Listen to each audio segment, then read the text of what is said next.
Good morning, students. Welcome back. Here we are going to read the second chapter of the class 11th, that is the structure of atoms. Structure of atoms जो second chapter है आपका first book का, उसको आज हम लोग start करने जा रहे हैं.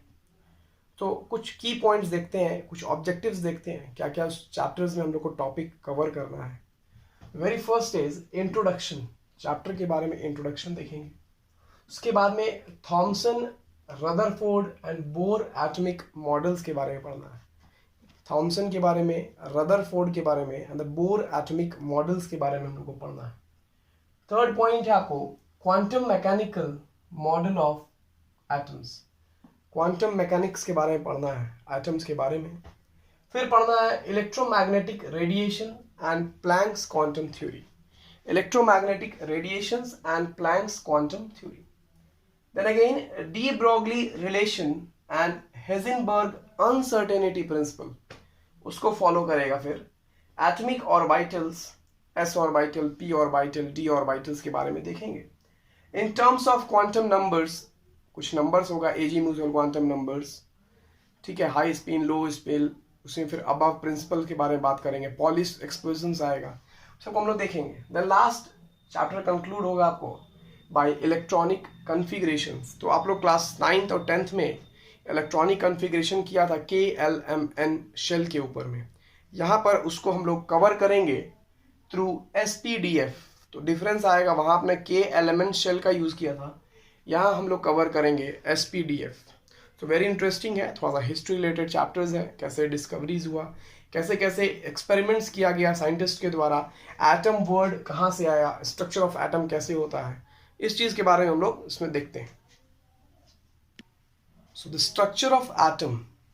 तो anything around you anything, the matter, the living organism, the non living organism are made up of small individual particles. छोटे छोटे पार्टिकल से बने हुए हैं, चाहे वो आप हो, चाहे हम हैं, चाहे table, chair, living organism, non living organism. इसी these small particles, individual particles को हम लोग एटोमियो कहते हैं. क्या कहते हैं? एटोमियो. द वर्ड एटोमियो इज अ ग्रीक वर्ड. एटोमियो क्या है? एक ग्रीक वर्ड है जिसका मीनिंग होता है अनकटेबल. एटोमियो का मतलब होता है अनकटेबल.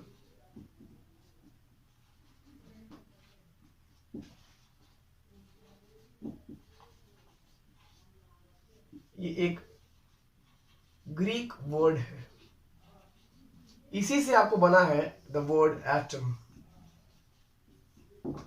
क्या बना है? Atom.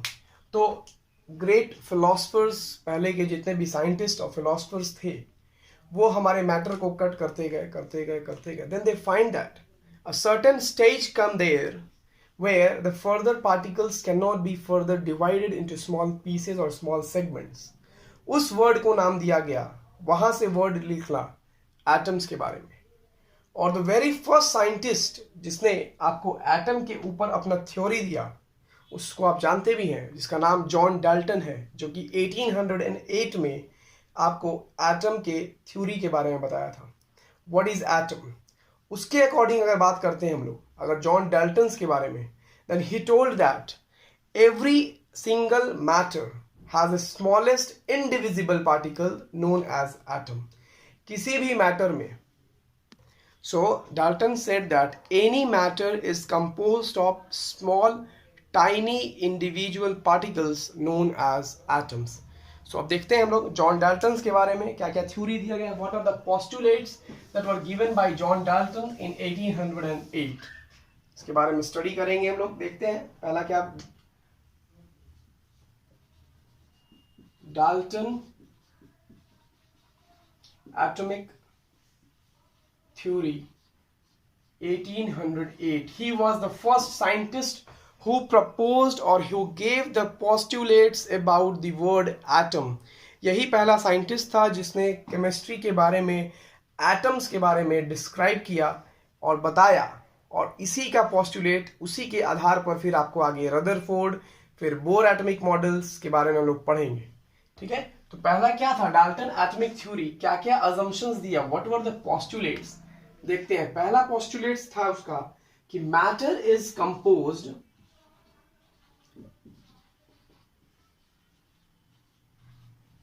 matter is composed of small tiny particles. Matter is composed of small tiny particles which are indivisible,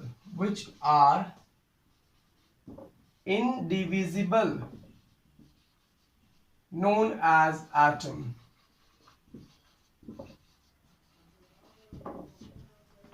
According to Dalton, matter is composed of small tiny particles which are indivisible, known as atom.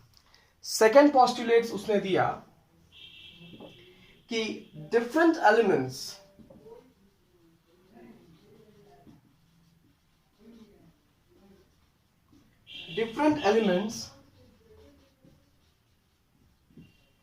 composed of different atoms,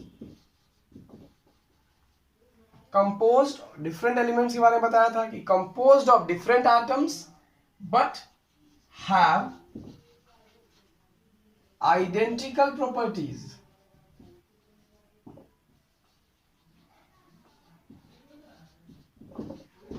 क्या लिखा कि different elements के बारे में उसने theory दिया, जैसे sodium एक अलग एलिमेंट हुआ, पोटेशियम एक अलग एलिमेंट हुआ, तो वो सब भी एटम से बने हुए हैं.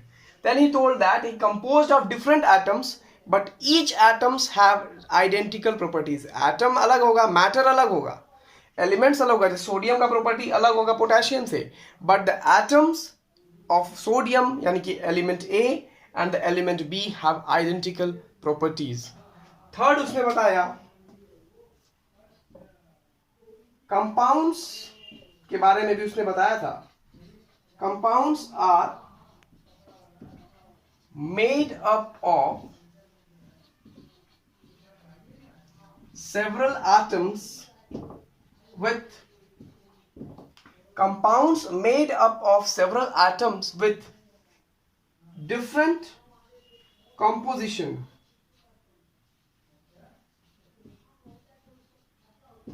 or ratio. So he also proposed an idea about the compounds, that compounds are made up of several atoms, different several atoms का बना होगा with different compositions or a ratio. Then again he gave an idea about the chemical reactions. According to Dalton, what is chemical reactions? उसके बारे में देखते हैं. Then he told that chemical reactions के बारे में उसने क्या बताया, देखिए. It is a place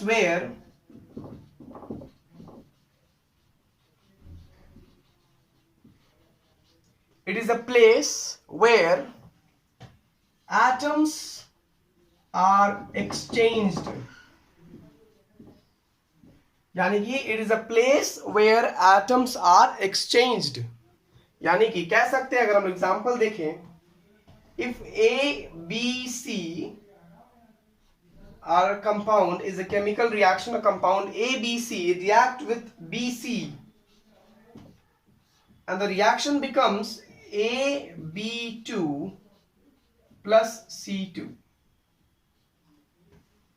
So here we can see there is an exchange of atom at a place of A, B, C. One more B atom is being attached and the product becomes AB2, and the C is being displaced from ABC towards C to become C2. So according to Dalton's chemical reactions क्या है? तो according to Dalton, chemical reaction is a place where atoms are exchanged. मतलब एक reaction में एक atom दूसरे matter से या कंपाउंड से आपस में एक्सचेंज कर लेते हैं. जैसे ए बी सी में से आपको सी इज बीइंग रिप्लेस्ड, एक्सचेंज हो जा रहा है किससे? बी एटम से, और ये आपको प्रोडक्ट बन जा रहा है ए बी टू, और यहां से सी आ जा रहा है आपके पास, इस सी के पास, तो ये बन जा रहा है C2. So according to Dalton, chemical reaction it is a place where atoms are exchanged. अब डाल्टन्स ने थ्योरी तो दे दिया, but he could not get success. उतना ज्यादा सक्सेस नहीं हुआ इसका थ्योरी, बहुत कुछ इसने नहीं बता पाया. जैसे इलेक्ट्रोमैग्नेटिक रेडिएशंस के बारे में नहीं बताया, ऑर्बिटल्स के बारे में नहीं बता पाया, एटम्स का मूवमेंट के बारे में नहीं बता पाया। फिर इलेक्ट्रॉन्स, प्रोटॉन, न्यूट्रॉन्स की डिस्कवरी कैसे हुई, इस चीज के बारे में इसने नहीं बताया, बहुत कुछ इसने नहीं बताया था। So let us see now what are the drawbacks of Dalton atomic theory. क्या क्या ड्रॉबैक्स था एटॉमिक थ्योरी की डाल्टन के लिए।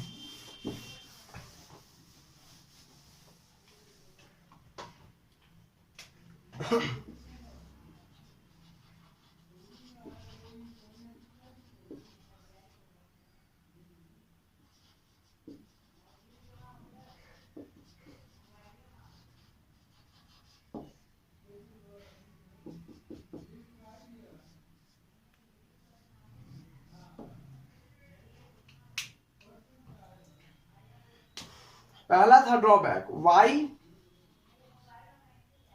Elements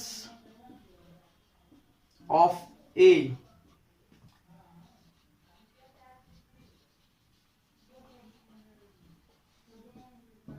why elements of A have different atoms.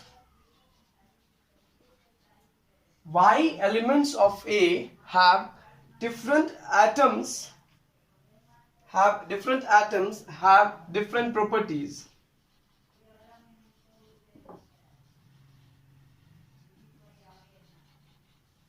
इसका मतलब क्या हुआ,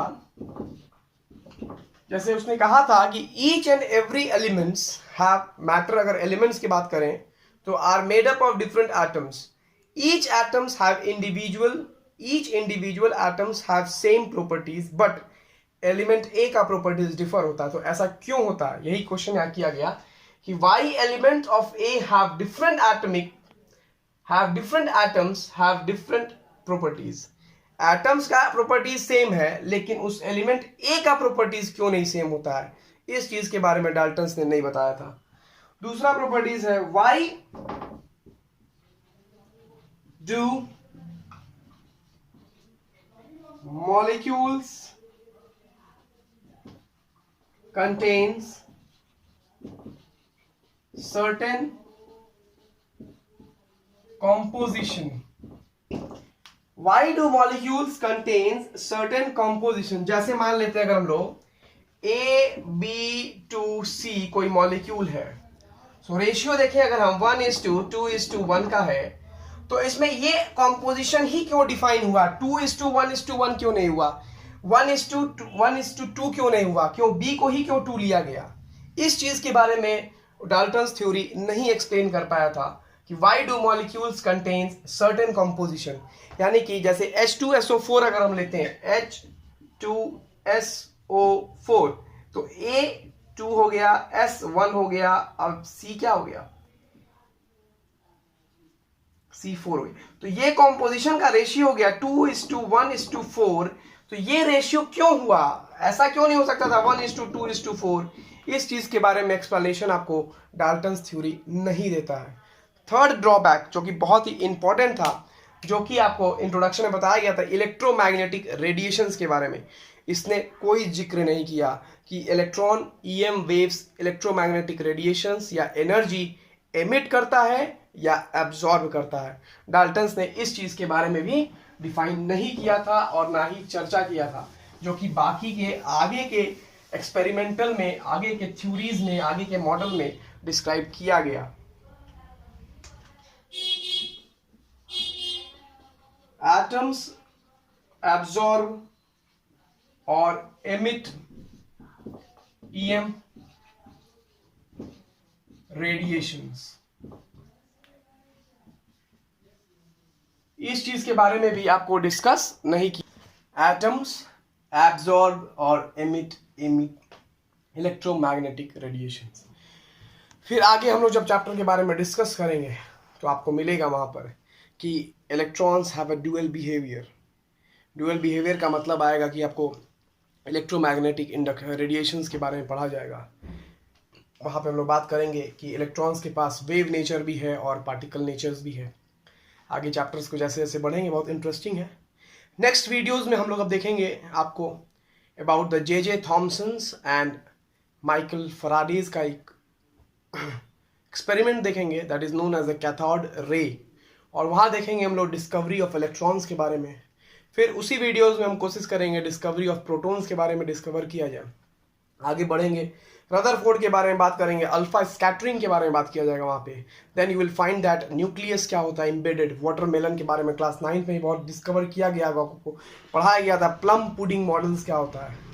तो बहुत कुछ सिमिलर है आपको 9th क्लास से। अगर थोड़ा सा रिकैप चाहिए आपको, so please go through the 9th class text book NCERT से, उससे बहुत कुछ हेल्प मिलेगा आपको। 12th का NCERT, 11th का NCERT बुक है आपके पास, उसको कवर कीजिए, उसको पढ़िए। ज़्यादा से ज़्यादा पढ़िएगा उतना ज़्यादा इंटरेस्ट आएगा। और whatever the problems and doubt you are having, please I request you, please mention in the comment section, और you may also ask on a personal WhatsApp number. Okay, I hope आज का class आपने enjoy किया। आगे फिर हम लोग पढ़ेंगे, आप भी पढ़ के आइए, ज़्यादा से ज़्यादा क्वेश्चन पूछिए। Best of luck.